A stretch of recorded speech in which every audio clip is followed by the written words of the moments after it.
Mga ngiwi at adik, yan ang bukang bibig.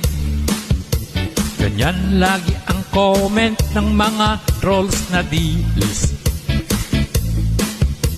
Wala silang bagong script, walang ibang maisip, kaya paulit-ulit.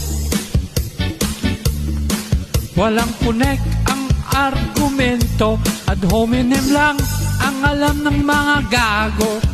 At kapag tinibate mo, kusang naglalaho. Mga wakwak na dilis, pag nainis, pumuputak, may bungo, wala namang utak. Mga wakwak na dilis,